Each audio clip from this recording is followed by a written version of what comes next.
नमस्कार, आप देख रहे हैं B924 की खास खबर। रायबरेली के ऊंचाहार थाना क्षेत्र इलाके के कस्बा स्थित मां ज्वेलर्स के मालिक के बेटे शोभित कौशिक की अगवा कर हुई जीवन लीला समाप्त करने के मामले में व्यापारियों का आक्रोश फूट पड़ा। व्यापारियों ने लखनऊ प्रयागराज मार्ग पर जाम लगा दिया।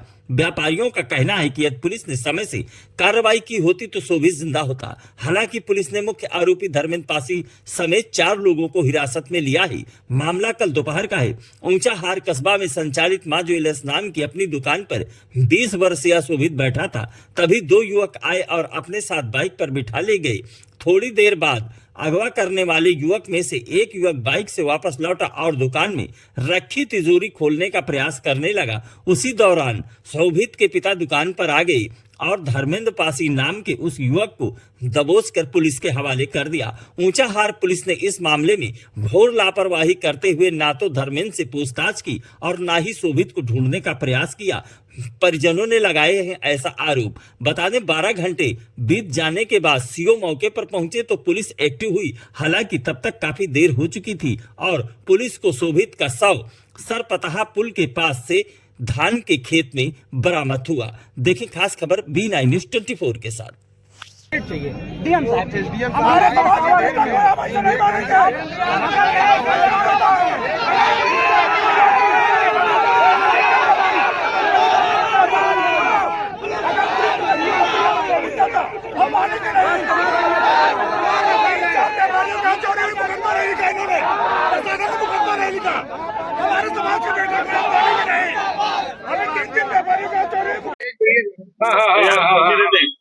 धर्मेंद्र मौर्य ऊंचाहार व्यापार मंडल अध्यक्ष।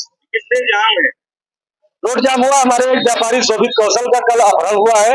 उसको बहला करके दुकान से ले जाया गया। उसके बाद तुरंत एक दूसरा व्यक्ति दुकान पे ही तिजोरी तोड़ते हुए पकड़ा गया। तो उसको व्यापारियों ने पुलिस को फोन करके पुलिस के सुपुर्द कर दिया और बाद में एक ट्रेजेडी हो गई कि एक पुलिस वाले ने फांसी लगा लिया। उसी चक्कर में पुलिस व्यस्त हो गई। 2 घंटे तक उस मामले में कोई कार्रवाई नहीं हुई। 2 घंटे बाद पुलिस ने फिर अपने हिसाब से विवेचना करना शुरू किया और जो व्यापारी का अपहरण किया तो उससे संबंधित सभी लोगों को लगभग 4 लोगों को गिरफ्तारी उनकी हुई और उनके साथ शायद जो पुलिस को नहीं करना चाहिए वो भी किया, लेकिन उन लोगों ने कबूला नहीं। हम लोग रात में 1 बजे तक पूरी टीम व्यापार मंडल के थाने में जमा रही और सुबह 8 बजे फिर आ गए और 8 बजे के बाद जब सीओ साहब आए उनसे वार्ता हुई तो जो अपराधी पकड़ा गया था धर्मेंद्र पासी, शायद ये निवादा का निवासी है, उसको लेकर के कोतवाल साहब गए। जो नवनियुक्त संजय कुमार जी इंस्पेक्टर साहब है वो लेके गए। 1 घंटे बाद वहां सूचना आती है कि सरपतहा पुल के पास से उसकी लाश बरामद हुई। क्या नाम था? शोभित कौशल। यहाँ काहे की दुकान थी? ज्वेलरी की दुकान थी। HDFC बैंक और पकड़े गए? अब तक में 4 लोग पकड़े गए।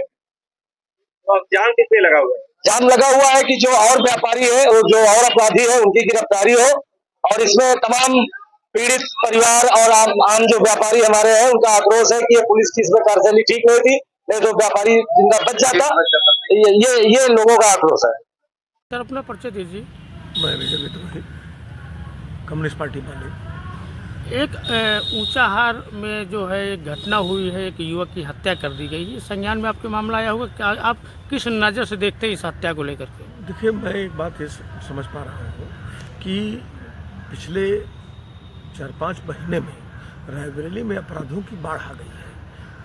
लूट की घटनाएं, लालगंज में लूट, यहाँ गुरुबख्शगंज में लूट, चोरियों का पूरा एक सिलसिला, अपहरण, हत्या, ये एक पूरा सिलसिला चल रहा है और ये 4-5 महीने से बाढ़ आई हुई है। दूसरी तरफ अगर आप देखें तो संगठित अपराधों का भी एक दौर चल रहा है कि बछराओं में एक चुरुआ चौकी के अंतर्गत एक गांव में एक युवती की हत्या, उसके बाद उसमें जो पुलिस की भूमिका, फिर शिवरतनगंज में रायबरेली के सुदामापुर के एक परिवार की पूरी हत्या, उसमें पुलिस की भूमिका, एक ये बगल में आपके नसीराबाद थाना क्षेत्र के अंदर एक युवक की हत्या, उसमें पुलिस की भूमिका। तो एक्चुअल में पुलिस का खौफ और इकबाल ख़त्म हो गया है और प्रदेश के अंदर जो ये योगी सरकार कहती है कि वो हमारा जो है कानून व्यवस्था, लॉ एंड ऑर्डर बहुत एकदम दुरुस्त है, तो वो लॉ एंड ऑर्डर जो है वो कहीं है नहीं।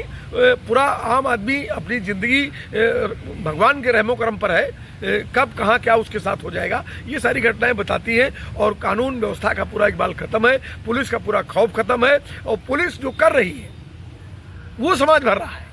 क्या इस चीज़ को मानते हैं कि जैसे कभी भी पुलिस के पास जब शिकायत जाती है तो पुलिस जांच करने में, कार्रवाई करने में देरी करती है, ऐसा कुछ? अरे पुलिस जांच करती ही नहीं है, पुलिस पैसे ढूंढती है और ये सब कोई जानता है। सारे लोग रोज सुबह से शाम तक इस तरह के आरोप लगते रहते हैं।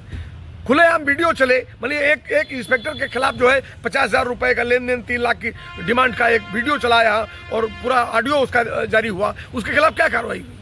और बाद में उसी थाना क्षेत्र के अंतर्गत चुरुआकांड हो गया।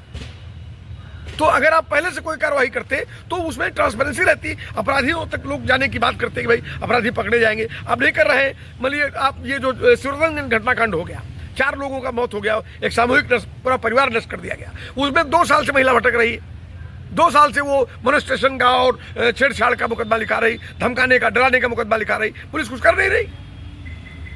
ऐसे इस तरीके का मामला भी लालगंज से आया, आपने शायद देखा होगा, सुना हो या पढ़ा होगा। एक महिला लालगंज की 10 दिन पहले लालगंज में शिकायत की थी कि उसको अज्ञात नंबर से बलात्कार करने की धमकी और जान से मारने की धमकी दी जा रही है। ये देखिए, अभी आज ही इस संबंध में संज्ञान में बात आई है।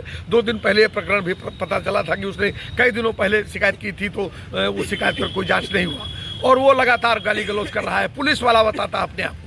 हाँ, लालगंज को हाँ, एक ऑडियो जारी हुआ, उसमें बताता है कि मैं पुलिस वाला हूँ और वो बहुत अश्लील गालियाँ दे रहा है। वो गाली भी जान से मार डालने से ज़्यादा बड़ी भयानक गाली है और वो सबकी जानकारी में है, एडमिनिस्ट्रेशन की जानकारी में है। लेकिन इसमें तो पुलिस आज तक कोई जांच ही नहीं, कहीं कोई जांच नहीं करनी है पुलिस को। पुलिस का तो ये आलम है कि मैं आपसे अपनी एक आप बीती बता रहा हूँ कि मेरी अपनी मेरी जमीन पर कब्जा हो रहा है, एक आदमी निर्माण कर रहा है, हम ला पर्सन है, सीधे साधे परिवार से हैं, तो थाने में जा रहे हैं तो थानेदार जिला जज के आदेश को कहता है कि मैं इसको कुछ नहीं मानता, निर्माण हो रहा है। क्या चाहते हैं आप? मैंने आप तब मानेंगे जब वहाँ पर कोई हिंसा हो जाए, कोई घटना हो जाए, मैंने तो आप क्या करेंगे? तो आप बताएंगे कि साहब हमने तो इसमें शांति भंग की कार्रवाई कर दी थी। तो पुलिस तो यही कर रही है कि पुलिस ऊंचार वाली घटना को आप कैसे लेते हैं? हम इस घटना को इसी रूप में लेते हैं कि पुलिस का जो खौफ है वो एकदम ये बेखौफ हो गए हैं और कोई डर और भय नहीं है कि दिन में उसको ले जाते हैं, एक आके उसका ताला तोड़ता है, एक आदमी पुलिस की कस्टडी में है और उसके बावजूद भी एक खौफ न होना। आप इसी बात से आप अंदाजा लगाइए कि बेरहमी से क्रूरतम हत्या कर दी जाती है। मैंने ये हालत है। मतलब पुलिस को सौंपा गया, लेकिन पुलिस ने उसने ये उगलवा नहीं पाया कि तुम्हारा दूसरा साथी कहाँ है और जिसको ले गए व्यावसायिक बेटे वो कहाँ है, ये पुलिस नहीं। जब एक आदमी मिल गया था तो जान बचाई जा सकती थी। पुलिस अगर तेजी बरतती, गति से काम करती और ठीक से इंट्रोगेशन होता तो ऐसा नहीं है कि पुलिस थाना के भीतर आदमी जाने में आधा पेशाब सूख जाता है यार उसका है। एक भला आदमी थाने के अंदर जाता है तो उसका गला सूख जाता है, 5 मिनट खड़े रहने में दम उठता है उसका। अपराधी बैठा हुआ है वहां पर, पकड़ के चोरी करते पकड़ा गया और वो अपहरण में शामिल है, वो बताएगा नहीं कहाँ ले गए। तो कुल मिला के आप पुलिस की इसमें तो उसी मान? बिल्कुल बिल्कुल, ये सारी नाकामी है इनकी। और ये कल ऊंचाहार थाने में एक तहरीर प्राप्त हुई जिसमें शोभित नामक व्यक्ति के अपहरण की सूचना मिली थी और पुलिस ने सुसंगत धारा में अभियोग पंजीकृत किया और उसको तलाश अभियान शुरू किया और तलाशी में जो है 2 अभियुक्त गिरफ्तार कर लिए गए हैं। आज सुबह जो मृतक थे उनकी बॉडी भी मिल गई है, शव मिल गया है। शव को पंचायतनामा की कार्रवाई करने के पीएम के लिए भेज दिया गया है। दोनों अभियुक्तों को गिरफ्तार कर लिया गया है और मौके पर शांति व्यवस्था बनी हुई है। जो गिरफ्तार किए गए हैं सर, उन्होंने घटना किस लिए कारित की, इसके बारे में कोई चीज़ बताइए। इस संबंध में हमारी पूछताछ चल रही है और जो भी पहलू हैं सबको जो है इस पर हम कार्रवाई करेंगे। फिलहाल हम लोगों ने जो दोनों अभियुक्त थे उनको गिरफ्तार कर लिया। अभी तक में सर क्या निकल गया है सामने? अभी तक हम लोग देख रहे हैं कि उनके यहाँ आए थे और उसके बाद हम लोगों ने उनको गिरफ्तार कर लिया। गिरफ्तार कर पूछताछ करके अब मीडिया को हम डिटेल जानकारी देंगे। अच्छा, कितने लोग सर अभी तक में पता चला कितने लोग शामिल हैं उसमें? अभी तक हम लोगों ने 2 लोगों को गिरफ्तार किया है, बाकी आपको सूचित करेंगे मीडिया को।